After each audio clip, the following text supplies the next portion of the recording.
नमस्कार मंडळी सर्वांना, श्री स्वामी समर्थ. तर बघा, बऱ्याच जणांच्या घरामध्ये काहीतरी अडचणी येतात.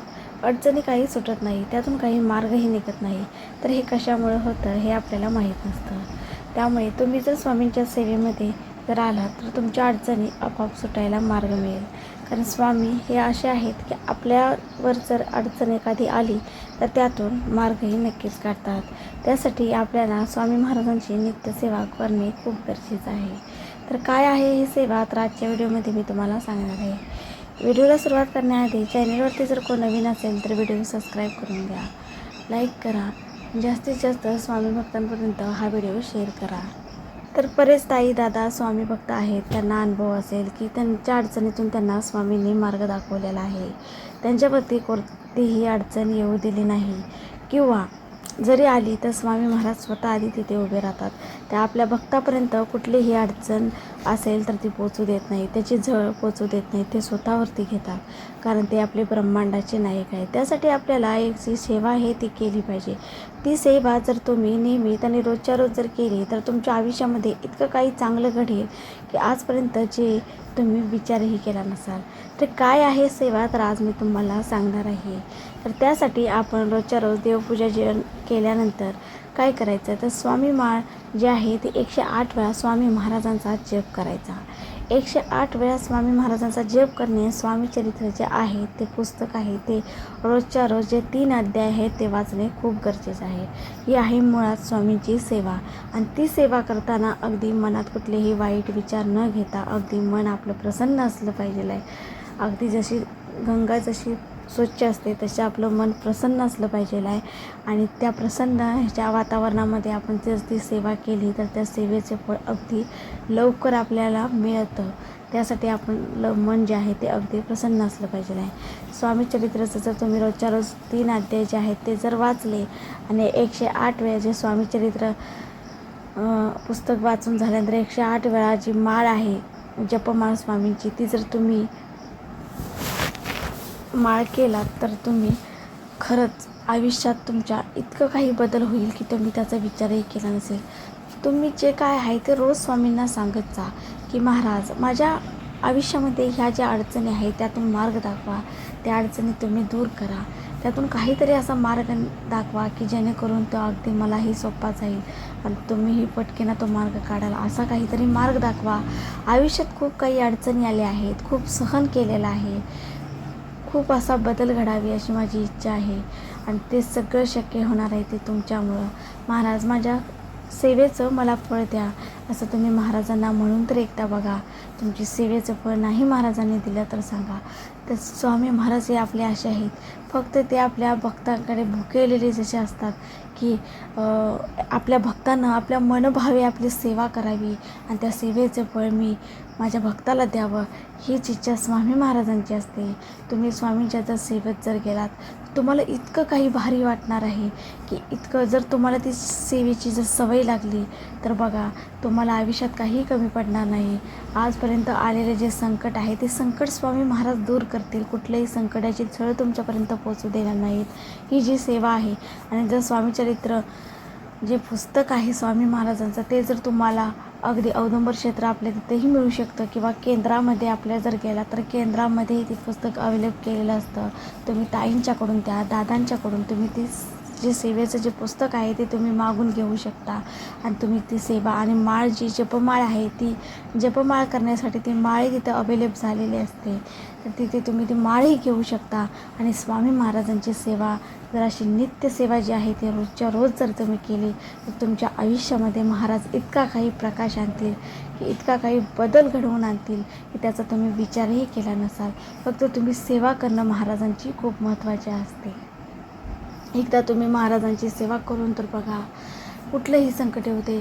आता बरीचशीच कामं असतात की त्यामध्ये अडथळे निर्माण होतात, घरामध्ये वादविवाद असतात, पैसा आला तरी टिकत नाही, अशा बऱ्याचशाच अडचणी असतात. कुठलंही काम अगदी थोडंसं होता नाहीसं होतं, ते कामच होत नाही आहे, काहीतरी तिथं अडचण होते, अडचण निर्माण होते. तर हे कशामुळे होतं, तर हे आपण काहीतरी अडचण म्हणजे आपण देवाची भक्ती जी आहे, सेवा जी आहे ते आपण करत नसल्यामुळे ह्या अडचणी निर्माण होतात.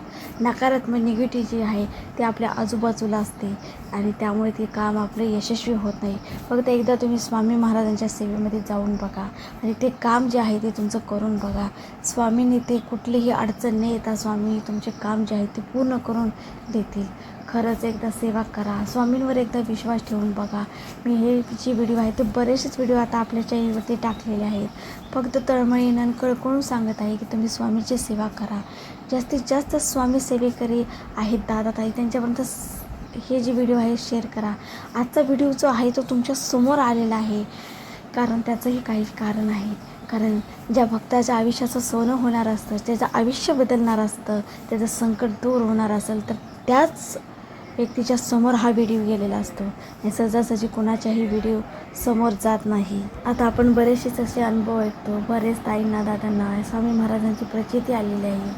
अक्षरशः साक्षात्कार महाराजांनी दिलेला आहे की एखाद्या ताईचं स्वप्न होतं की माझं घर पूर्ण व्हावं आणि महाराजांना ताईने एका विनंती केली होती की महाराज माझं जे घर आहे ते माझं पूर्ण होऊ दे लवकरात लवकर आणि तुमची जी सेवा आहे ती मी नित्य सेवा जी आहे रोजच्या रोज करेन. माझ्याकडं काही चुकलं असेल तर मोठ्या मनाने जी चूक आहे ती लेकराची पत्रात घ्या, अशी स्वामींनी एका ताईनं छान अशी विनंती केलेली होती. आणि जी सेवा आहे ती नित्य सेवा जी रोजच्या रोज करत होती आणि महाराजांनी पण ती सेवा वाया घालवू दिली नाही आहे. त्या सेवेचं फळ त्या ताईला इतकं छान झालं की स्वतःचा फ्लॅट म्हणजे स्वतःचं घर तिनं इतकं छान बंगला बांधलेला आहे की त्या बंगल्यावरती श्री स्वामी समर्थ असं नाव दिलेलं आहे. इतका छान त्या ताईंचा अनुभव त्या ताईंनी सांगितला होता. तर असे अनुभव असे साक्षात्कार महाराज देत असतात. फक्त आपल्याला काय महत्त्वाचं असतं तर सेवा करणं महत्त्वाचं असतं. जेवढी आपण महाराजांची सेवा करू आणि सेवा केल्यानंतर महाराजांना आपण आपली अडचण सांगू तर त्या अडचणीचा मार्ग दाखवतात. कुठलंही संकट आपल्यावरती येऊ देत नाही. आपले कामामध्ये यशच येत राहतं. निराशा कधी आपल्या आयुष्यात येतच नाही. कारण निराशा ह्या शब्दाला महाराज जागा देत नाही आहेत. कारण यश या शब्दालाच जागा देतात आणि यश हे आपल्या आयुष्यात येत जातं. सतत आयुष्यात आपले बदल घडत जातात. बघा तुम्ही एकदा स्वामींच्या सेवेत येऊ की ज्यावेळेला तुम्ही स्वामींच्या सेवेत याल आणि तुमच्या आयुष्यात जसे बदल घडतील तुम्हाला वाटेल, तुम्ही मनाला आठवा की आपलं आयुष्य आधी कसं होतं, आपण स्वामी महाराजांच्या सेवेत येण्या अगोदरचं आयुष्य आपलं कसं होतं आणि महाराजांच्या सेवेमध्ये आल्यानंतर आपल्या आयुष्यात काय बदल घडलेले आहेत याचा विचार तुम्ही नक्कीच त्यावेळेला करा. त्यामुळेच मी कळकळून सांगत आहे की महाराजांची सेवा करा. महाराजांच्या सेवेत तुम्ही या आणि स्वामींच्या सेवेमध्ये विलीन व्हा.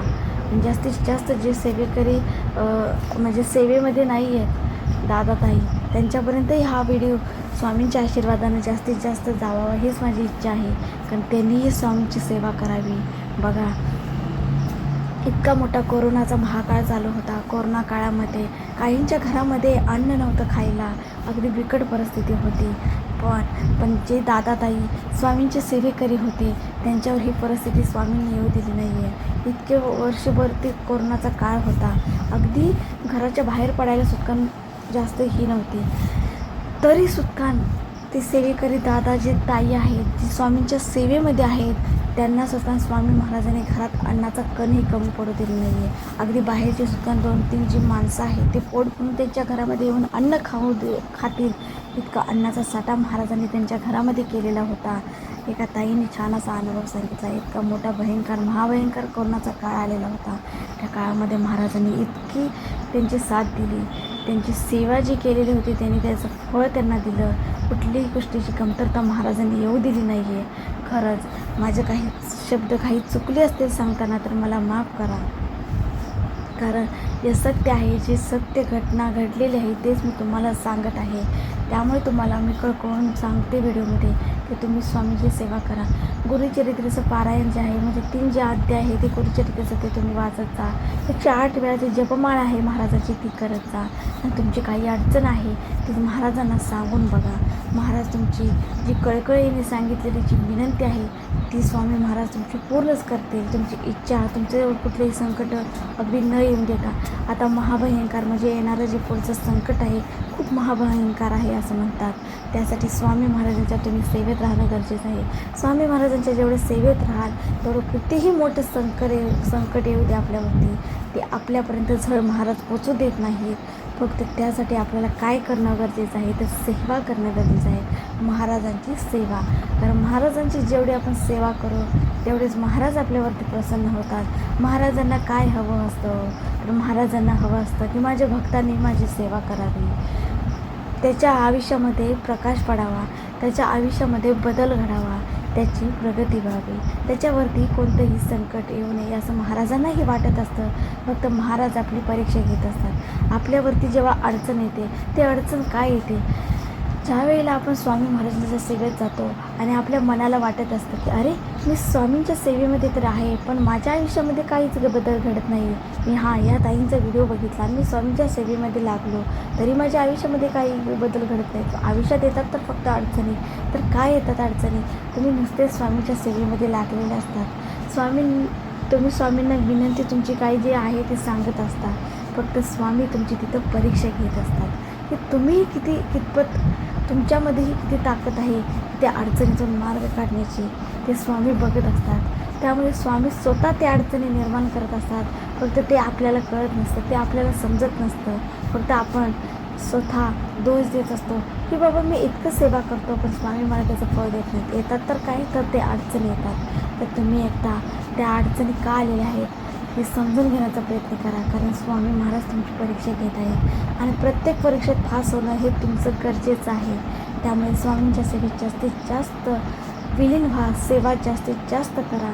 बघा तुमच्या आयुष्यात इतकं काही जो अंधकार होता तो प्रकाशमय झाल्याशिवाय राहणार नाही. तर आजचा हा व्हिडिओ कसा वाटला नक्की सांगा. कमेंटमध्ये श्री स्वामी समर्थ लिहायला विसरू नका. धन्यवाद.